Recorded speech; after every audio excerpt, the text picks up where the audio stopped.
El día fue 10 de Sivan. Ustedes saben que los Rebeim, una de las características que cada uno de los Rebeim tuvo es que recibían a los Hasidim en Yehidut, en audiencia privada. Uno de los Rebes, el primero de los Rebes, el Alter Rebe, respondió a un Hasid o alguien le respondió en un Yehidut, en una audiencia privada. Los judíos son llamados Neirot. Neirot son lámparas, velas, lámparas. Una lámpara está integrada por el recipiente, la mecha, el aceite y el fuego. ¿Está bien? Necesitamos las cuatro cosas. Sin una de esas cosas no va a iluminar. Pero es necesario encender el fuego. Y solo entonces es que alumbra. Si tenemos los cuatro elementos, pero si no encendemos el fuego, vamos a seguir a oscuras como estábamos. Entonces el Rebe le dice a este Hasid, en ti hay una buena lámpara, pero te falta el encendedor. Al golpear con fuerza la piedra del alma animal, surge una chispa de fuego que enciende el fuego divino. O sea que al alma animal hay que rasparlo, hay que exigirlo. No hay que dejarse llevar por el alma animal.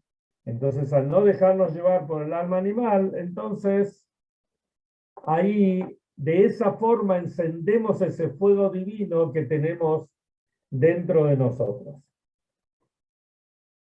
Como expliqué ayer, con respecto a las parshiot de la semana, estamos en una diferencia entre lo que estudiamos acá y estudiamos en Israel, o lo que vivimos y leemos fuera de Israel y dentro de Israel. Fuera de Israel estamos con Parshat Naso, donde habla sigue, digamos, a continuación de lo que veníamos explicando en la primera Parsha del libro de Bamidbar, que es el libro de los números. En esta ocasión habla sobre los Leviim, las distintas tareas que tenían, en este caso, dos de las familias de los Leviim. La primera de las familias de los Leviim que nos explica las tareas es la Parsha de la semana pasada, en Bamidbar, o mejor dicho, que leímos el Shabbat anterior, porque el Shabbat pasado fue Shavuot. Entonces el anterior leímos Parshat Bamidbar y ahí en la Torah habla sobre Mishpachat Kehat, la familia de Kehat, que eran aquellos que se ocupaban cuando se transportaba el templo en el desierto, el Mishkan, transportaban las partes más sagradas. Y ahí explica que los transportaban al hombro, y estas eran el Aron HaKodesh con las Lujot y todo lo que había dentro, la Torá, y todos los elementos que habían dentro del santo, del Kodesh, que es el Mizbeach, el altar de oro o incienso, tiene los dos nombres, la menorá, y así también la mesa con los 12 panes. ¿Y cómo lo transportaban ellos? Lo transportaban al hombro. Al ser las partes más santas, se transportaba al hombro.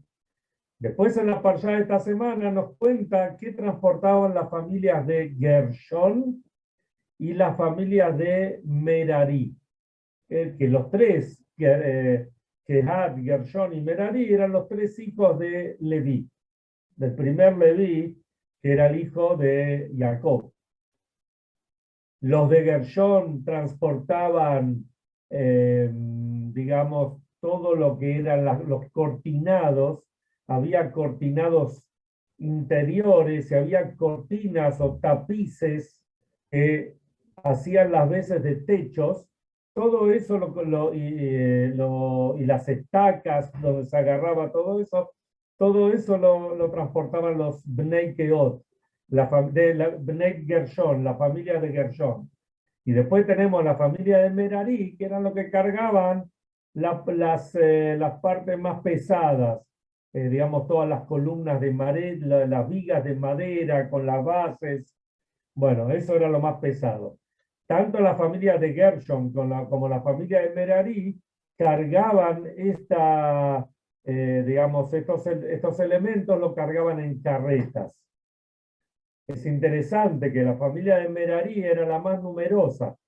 Las dos primeras familias eran alrededor de 2.700, 2.800 miembros, y la de Merari eran 3.200. Estamos hablando de personas entre 30 y 50 años. Esta boda de cargar el templo eran entre los 30 y 50 años. Y acá hay una pregunta, porque en algún lado dice que los Leviim empezaban con el trabajo a los 25 años. Y acá dice a los 30. Entonces se explica, 5 años tenían que estudiar, ejercitarse, digamos, hacer las inferiores. Y de los 30 a los 50, que es cuando la gente más fuerte está, a partir de los 50 ya las fuerzas empiezan a debilitarse, pero de todas maneras, de 30 a 50 es cuando cargaban las cosas. Después de los 50 tenían otras tareas.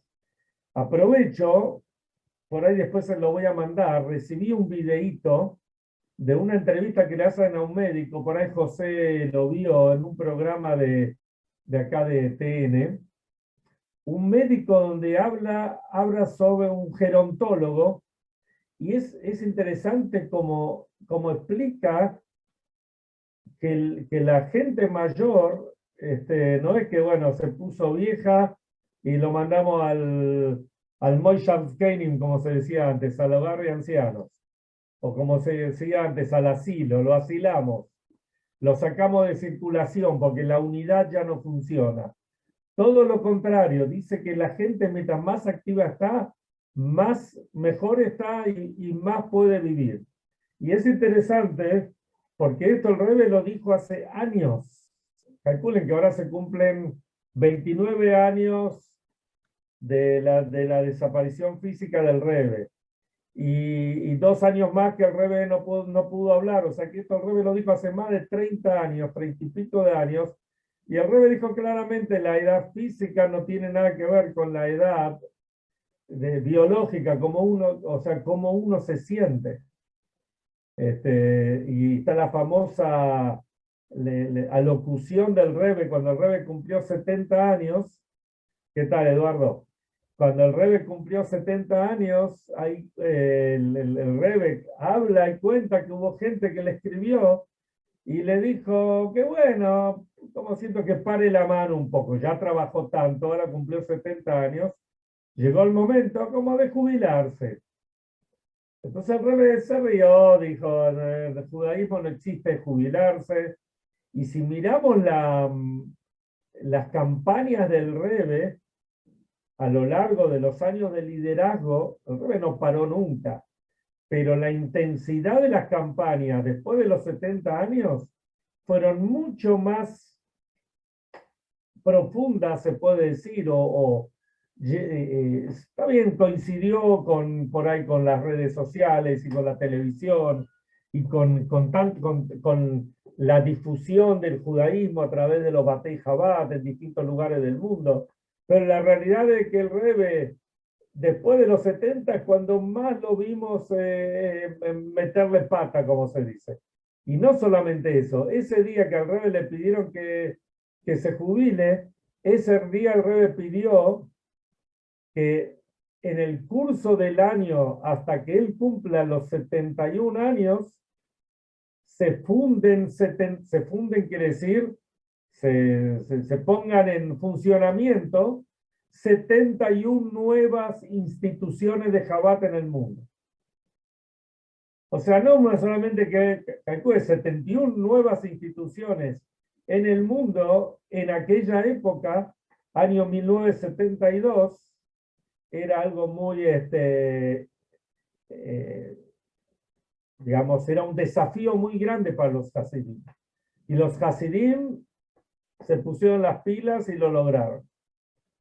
Bueno, hoy en día, Baruch Hashem, hay miles y miles de instituciones que están bajo el paraguas de Chabad, bajo el paraguas del Rebbe. Pero les decía que hay un desfasaje entre la diáspora y Eretz Israel. Entonces vamos a tocar algo de la Parshá que se lee en la tierra de Israel, la Parshá de la semana que viene. Y la Parshá de la semana que viene, casi al final, sucede un hecho que realmente llama la atención y requiere, digamos, un análisis más profundo. Vinieron los Yehudim, esto fue, digamos, después del 20 de Iyar del segundo año, más o menos para esta época del segundo año, un año después que recibieron la Torá, aproximadamente. Vienen a Moshe y le piden, queremos comer carne. Y les empezaron a decir, nos acordamos del pescado que comíamos en Egipto, y ahí teníamos los pepinos y las sandías, y bueno, ustedes ya la van a ver en la parshá la semana que viene, todo lo que teníamos en ese lugar, en Egipto. Y Moshe pensó, ¿qué pasó acá? ¿Ya se olvidaron que en Egipto eran esclavos? Y no solamente eso, sino que Moshe los escuchó y a Moshe le cayó muy mal esto. Le cayó muy mal hasta tal punto que Moshe fue a lo de Hashem y medio le dijo a Hashem, es muy pesado todo esto para mí. Yo ya no puedo cargar a este pueblo de esta manera. Me vienen a pedir, perdón, me vienen a pedir carne. ¿De dónde les voy a sacar carne? Estamos acá en el desierto. Yo solo no puedo. Y si no, prefiero que me mates. Prefiero que me hagas desaparecer. Hacerle Moshe Hashem. Si vos me querés a mí, prefiero esto. Y esta fue la única vez que Moshe dijo esto. Esto también pasó con otros profetas, con Eliau, con Yoná, con Irmiau, pero cada uno tenía su motivo. Pero Moshe llama mucho la atención. ¿Qué pasa acá? ¿Qué pasó acá? Que a Moshe le tocó tanto esta, digamos, rebelión, por decir de alguna forma, de los Yehudim. Antes de esto, hubo muchas rebeliones y nosotros lo sabemos. Antes de esto tuvo la rebelión, salieron de Egipto, pidieron agua, y Hashem le dijo que le pegue a la piedra, le pegó la piedra, hubo agua, y distintas rebeliones que hubo antes. Y después que vamos a ver en las próximas semanas la rebelión de los espías, y después la rebelión de Korah, y después en Pashat Hukat. Bueno, hubo distintas rebeliones, distintas situaciones. Sin embargo, solo en esta, Moshe viene y le dice a Hashem, ya está, ya no puedo más. No doy más, no puedo cargar todo esto. Ni siquiera cuando fue el pecado del becerro de oro, que es la madre de todos los pecados, por decir de alguna forma, Moshe no solamente se la bancó, sino que Moshe sabía cómo encararlo a Hashem para que Hashem perdone al pueblo. Y de hecho, Hashem perdonó al pueblo y le mandó la segunda Lujot. También hubo que hacer teshuvá, no fue fácil, no fue un regalo, ¿no es cierto? No es que le dividieron cuando alguien está jugando a un jueguito y le dan una segunda chance ahí al toque. No, hubo que remarla, pero al final recibieron la segunda Lujot. Y Moshe no se quejó ahí. Moshe al contrario lo enfrentó a Hashem, y cuando Hashem le dice a Moshe, los voy a borrar a todo esto de un plumazo, Entonces Moshe le dijo, ay, ¿qué van a decir los otros pueblos? ¿Van a decir, los sacaste de Egipto para matarlos en el desierto? ¿O van a decir, con los egipcios pudiste, pero con los otros no? Hazbe Shalom. ¿Se entiende? Pero ahí Moshe no dijo nada, se la bancó y supo lo que hacer. Recién acá hizo esto.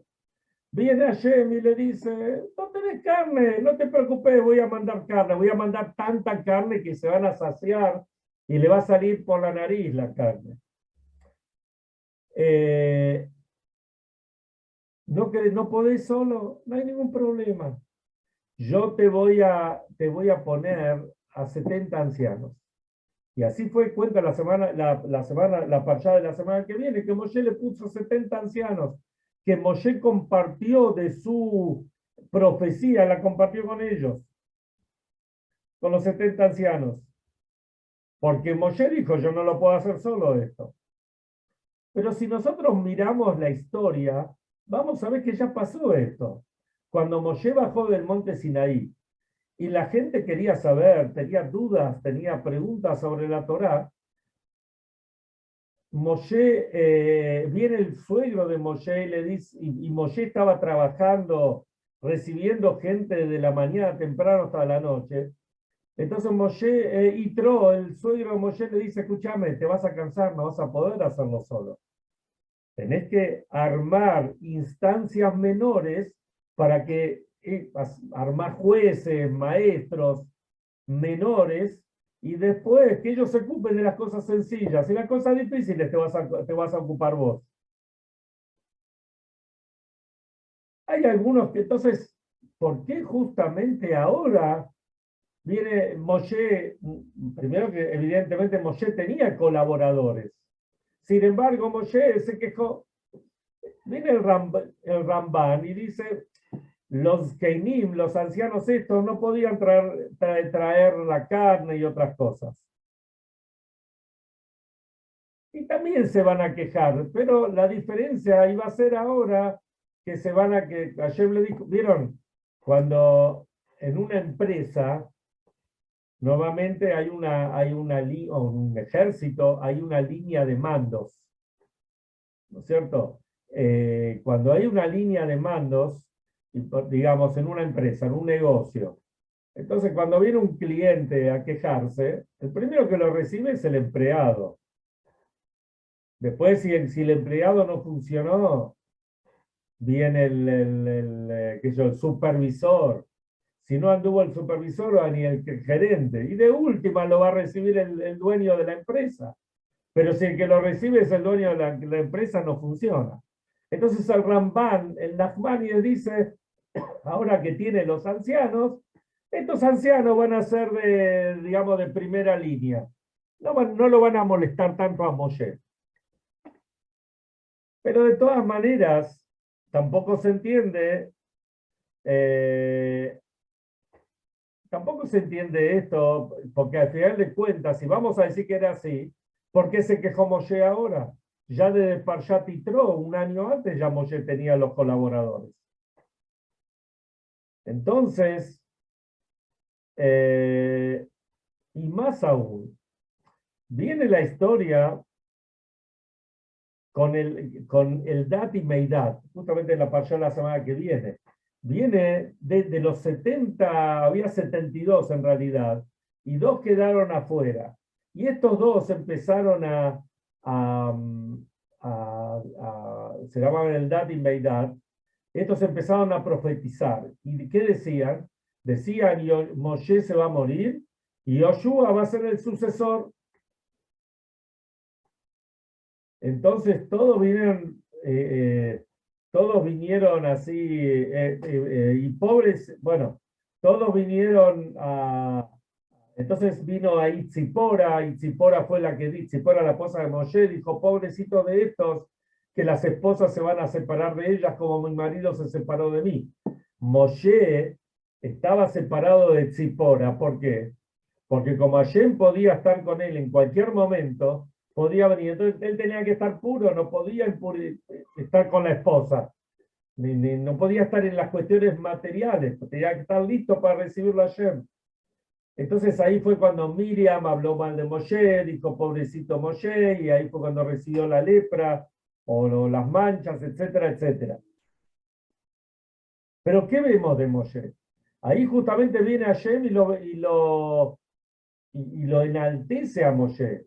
Le dice, ¿cómo viene a hablar mal de Moshe? Moshe es mi pastor fiel. Moshe es aquel que es el más humilde de todas las personas que hay sobre la faz de la tierra. ¿Y ustedes saben por qué dice eso? Porque Moshe pensaba que si otra persona iba a estar en su lugar, entonces hubiese sido mejor que él. Hay una explicación que da el rabino Sachs, Jonathan Sachs, que fue el gran rabino de Inglaterra, lamentablemente falleció hace un par de años, y dice, ¿por qué esto pasó justamente para esta época? Después que los Yehudim salieron de Egipto y cruzaron el mar y estuvieron 7 semanas hasta que recibieron la Torá. Y recibieron la Torá. Después de 40 días, Moshe bajó del monte y el 17 de Tammuz y rompió las lujot. Y después subió nuevamente varias veces hasta que llegó Yom Kippur. Y Yom Kippur bajó con la segunda lujot. Y después al día siguiente Hashem le da la orden de que construyan el Mishkan, el santuario. Y están 6 meses construyendo el santuario y Rosh Chodesh Nisan recién se inaugura el santuario.